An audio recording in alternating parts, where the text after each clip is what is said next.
Oatmeal, milk, and honey. A lot of people like to use oat milk, goat's milk, regular milk, oatmeal, ground oatmeal. I'm doing my own thing though, but if you want to see what my plan is, stick around to the end of the video. I guarantee you this cut is going to be worth it. Okay, never let it said that you cannot be fabulous and safe at the same time. Gloves and safety goggles are on. Okay, this is going to go by pretty quickly because I have two different layers. That says 104.5 degrees for the oils, and the lye is about 93 degrees. Typically, I like to soap around 90 degrees for both, but because I'm doing two layers, I choose to soap a little bit warmer so that the oil just cools down by the time I'm ready for layer 2 and everything is perfect. So I'm adding a little bit of titanium dioxide mixed with some distilled water to my oils there. And I just want this bottom layer to be a nice kind of creamy white, maybe a little bit kind of yellowish, because I'm going to do a funky little design on top. So I'm going to be adding these ground oats here, and the reason I'm showing it to you is because there's a mixture of fine and not so fine oats, because I want this bar to have a little bit of a scrub quality. Sometimes when you're cutting through soap with these kinds of exfoliants, it can drag and create little pockets in there. So we'll just have to wait and see.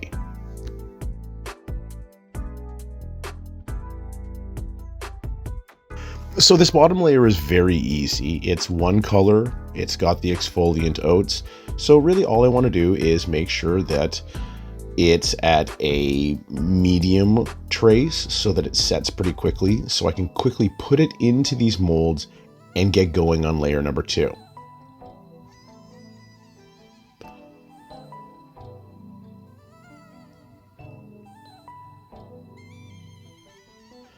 Now after I have these all even, I give them a good little bang on the counter to get those air bubbles out of there, and then using a rubber spatula, I just try to clean up the edges.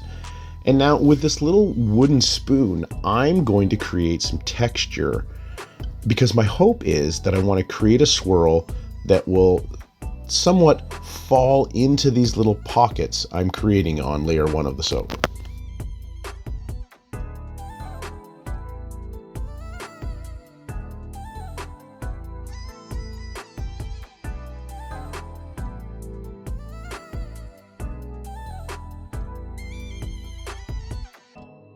Okay, on to layer 2. This is the fun part. Now the oils at this point, I'll just give you guys a little bit of a background. This is probably about a half an hour into the process. They're about 90 degrees. So that's about how much it cooled down in the 20 minutes to a half an hour that everything that layer 1 took.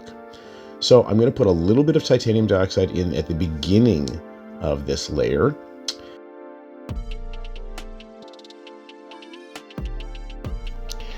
And then I'm just going to quickly split them off.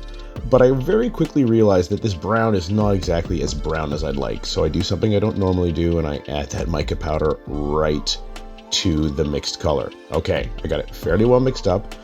And now I'm just going to split off my colors and get to swirling.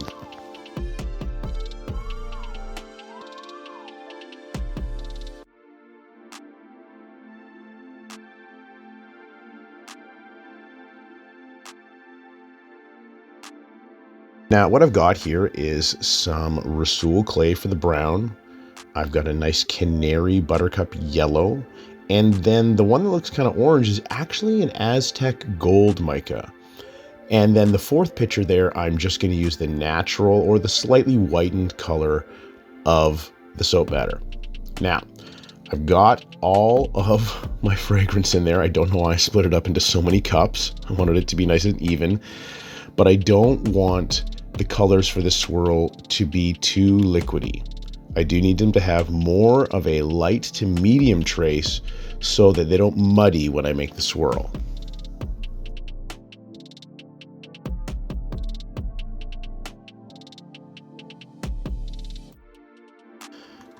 Now, if you've seen me do this before, you know that I like to do swirls out of bowls like this. So I like to pick a point in the bowl, usually the 3 o'clock position on a clock, and then I just start alternating colors. And what you'll see me do after a couple pours here is I start to pour down the side, but I start to shimmy the easy pour pitcher, yep, just right there, to try to make it more of a straight line. Okay, now you'll see all the colors bunch up in the bowl, and what that does is it gives you as the artist a little bit more control over what kind of swirl you're going to make and what you're going to do later on when you pour it into the second layer.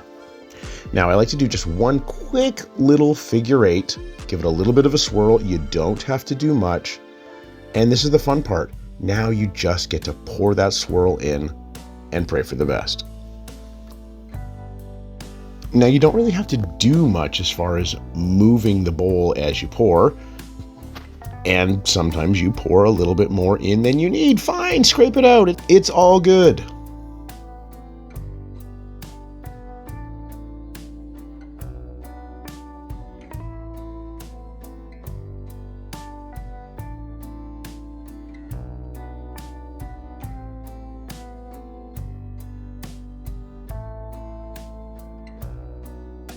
And especially with that second layer, you really do want to try your hardest to tap that hard on the counter surface, get that soap down into the groove you've created, and try to avoid any air bubbles. Let's see how it works out.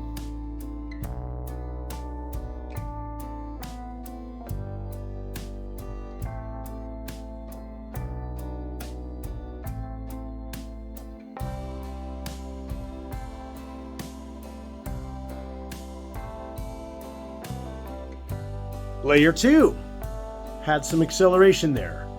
The batter got a little bit thick by the time I was pouring the swirl into loaves 4 and 5, but I'm confident it's gonna look great. I can't wait to see how that swirl lands and settles in all those little textured bits I did from the first layer. All right, you've waited this long. Let's get to it. The cut. Okay, the cut, the moment you've all been waiting for. Now, these soaps, they all came out of the mold relatively easy. I like to use sodium lactate in my soap. Sodium lactate is literally liquid that has been lactated from salt, and it helps soap harden up and release from molds easier.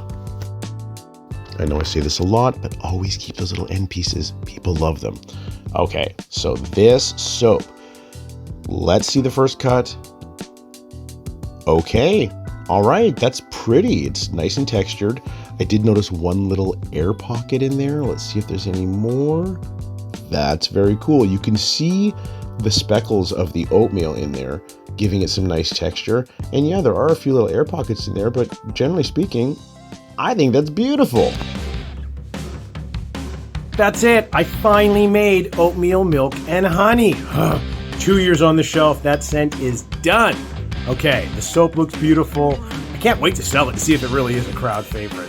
Thanks for sticking around till the end of the video. You guys know what to do. Like, subscribe, have notifications on. Leaving me a comment really helps. And yes, new video every Friday morning at 7 a.m. Pacific time. This is Trevor from the JB Soaps, comedy from the shop. We'll see you next time.